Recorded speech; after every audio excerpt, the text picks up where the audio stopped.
અગત્યના સમાચાર જયંતિ ભાનુશાળી હત્યા કેસને લઈને અત્યારે મહત્વના સમાચાર સામે આવી રહ્યા છે। જયંતિ ભાનુશાળી સાથે મુસાફરી કરી રહેલા મુસાફર પવન મૌર્યની પૂછપરછ અત્યારે હાથ ધરાઈ છે। ડીવાયએસપી રાહુલ આ અંગે પૂછપરછ કરી રહ્યા છે અને સતત 3 કલાકથી પૂછપરછ પણ ચાલી રહી છે।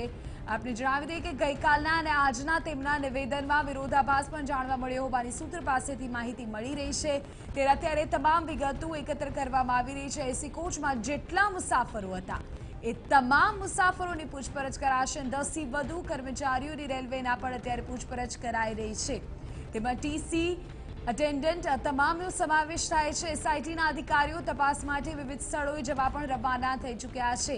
આપને જણાવી દઈએ કે જે કોચમાં હત્યા કરાઈ ત્યાં પણ અત્યારે અધિકારીઓ પહોંચી રહ્યા છે। પીપી ફિરોઝિયા તેઓની ટીમ સાથે પહોંચ્યા છે અને આ સમગ્ર ઘટનાનું રિકન્સ્ટ્રક્શન અને પંચનામું કરાઈ રહ્યું છે। મહત્વપૂર્ણ છે કે જયંતિ ભાનુશાળી હત્યા કેસમાં આજે તેઓના અંતિમ સંસ્કાર થઈ ચૂક્યા છે, પરંતુ આ અંગે તપાસનો દોર શરૂ થઈ ગયો છે। આ અંગે વધુ વિગતો આપી રહ્યા છે મારા સંવાદદાતા યુનુસ ગાઝી। યુનુસ, જાણકારી મળી રહી છે કે અત્યારે અધિકારીઓ જે કોચમાં હત્યા થઈ ત્યાં પહોંચી રહ્યા છે। સમગ્ર ઘટનાનું રિકન્સ્ટ્રક્શન અને પંચનામું આ તમામ અત્યારે ઘટનાક્રમ ચાલી રહ્યો છે। શું અપડેટ ત્યાંથી મળી રહી છે?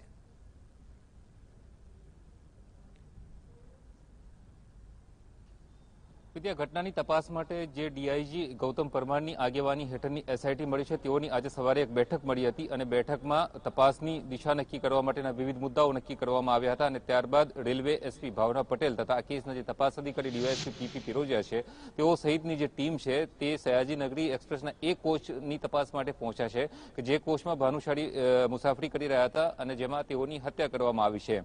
સયાજીનગરી એક્સપ્રેસ ટ્રેનનો આ જે કોચ હતો, જે એસી કોચ હતો, તેને અલગ તારવીને જે કાલુપુર યાર્ડ છે ત્યાં રાખવામાં આવ્યો છે અને ત્યાં આ અંગેની તપાસ કરવામાં આવી રહી છે। ઘટનાનું રિકન્સ્ટ્રક્શન કરવામાં આવશે અને આ ઘટનાને લગતા જે પુરાવાઓ તથા કડીઓ છે તેને એકત્ર કરવામાં આવશે। દરમિયાન આજે જે ગૌતમ પરમારની આગેવાની હેઠળની આજે જે બેઠક મળી હતી તેમાં આ સમગ્ર મામલે કયા અધિકારી શું તપાસ કરશે તે બાબતે ચર્ચા કરવામાં આવી હતી અને તેમાં અલગ અલગ જવાબદારીઓ નક્કી કરવામાં આવી હતી।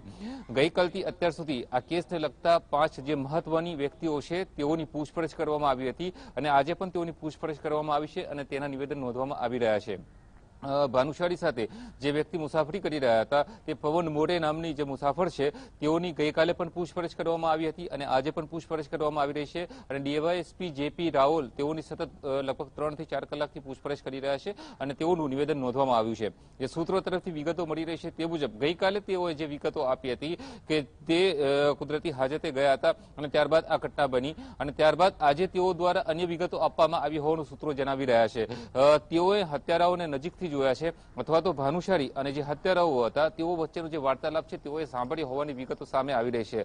આ કેસ સાથે સંકળાયેલા જે તપાસ અધિકારીઓ દ્વારા હજુ સુધી સ્પષ્ટ આ બાબતે અંગે કોઈ વિગતો મીડિયાને નથી આપવામાં આવી, પરંતુ સૂત્રો તરફથી આ પ્રમાણેની વિગતો મળી રહી છે।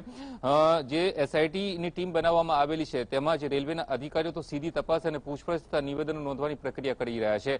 જે 2 ટીસી તથા 2 એટેન્ડન્ટની પણ પૂછપરછ કરવામાં આવી છે તેઓના પણ નિવેદનો નોંધવામાં આવ્યા છે અને આ ટ્રેનની અંદર મુસાફરી કરી રહેલા રેલવેના જે કર્મચારીઓ કે અધિકારીઓ હતા તેવા અન્ય 10 લોકોને પણ પૂછપરછ માટે બોલાવવામાં આવ્યા છે। તેઓની પણ અલગ અલગ જે ટીમો છે તેઓ દ્વારા પૂછપરછ કરવામાં આવશે। આ કેસની તપાસ માટે એસઆઈટી તથા અમદાવાદ જે એટીએસ તથા અમદાવાદ ક્રાઇમ બ્રાન્ચની ટીમોને પણ સામેલ કરવામાં આવી છે। તેઓ રાજ્યના અલગ અલગ ભાગોમાં તપાસ કરવામાં આવી રહી છે। તેઓ દ્વારા સૌરાષ્ટ્રના કેટલાક વિસ્તારોમાં અને ગાંધીધામમાં એટીએસ તથા ક્રાઇમ બ્રાન્ચની ટીમ તપાસ કરી રહી છે અને જે સ્ટેશન તથા સ્ટેશનની આસપાસના વિસ્તારો છે, ગાંધીધામ અને સામખિયાળી વચ્ચેના જે વિસ્તારો છે ત્યાં સીસીટીવી ફૂટેજની ચકાસણી કરી રહ્યા છે।